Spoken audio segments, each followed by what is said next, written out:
Recently আমাকে প্রাণ থেকে 3টা আচার পাঠানো হয় আর ওরা ক্লেম করে যে ওদের আচারগুলা নাকি একদম বাসায় বানানোর আচারের মতো। তো সেটাই আমি আজকে ট্রাই করে আপনাদের সাথে শেয়ার করব। আর আচারগুলো ট্রাই করার জন্য আমি অর্ডার করে ফেলি খিচুড়ি আর কালাভুনা। সবাই মনে করে যে শুধু বৃষ্টির দিনেই খিচুড়ি খাওয়া যায়, কিন্তু উইন্টারে কিন্তু খিচুড়ি খেতে আরো বেশি ভালো লাগে। প্রথমেই ট্রাই করলাম ওদের রসুনের আচার, আর এটা খোলার সাথে সাথে রসুনের এত সুন্দর একটা স্মেল আসতেছিল। এখানে রসুনগুলো ওরা একদম ছোট ছোট টুকরা করে দেয়। আমি আপনাদেরকে একটা ক্লোজ শট দেখাচ্ছি।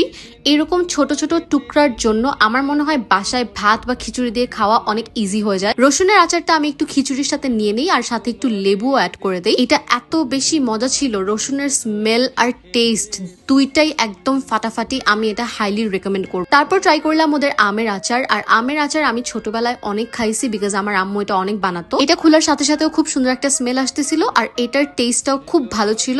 রসুনের আচারটা আমার প্রথম ফেভারিট, এটা হচ্ছে আমার সেকেন্ড ফেভারিট। লাস্টে ট্রাই করলাম ওদের জলপাইয়ের আচার, যেটা একটু টক টক ছিল।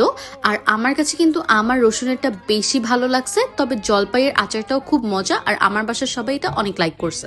আর ওরা যেটা ক্লেম করে যে ওদের সবগুলো আচার একদম বাসায় বানানোর মতো, আমি বলবো এটা আসলেই সত্যি। কারণ আচারগুলার টেস্ট আর স্মেল সবগুলা মনে হচ্ছিল যে আমি ছোটবেলায় যে আচারগুলা খেতাম বাসায় এক্স্যাক্টলি ওইরকম। তো এখন আমি বলবো যে আর বাসায় আচার বানানোর প্যারা না নিয়ে আপনার প্রাণের এই আচারগুলা ট্রাই করতে পারেন। আর এই আচারগুলা কিন্তু আপনারা সব সুপার শপে ইজিলি পেয়ে যাবেন।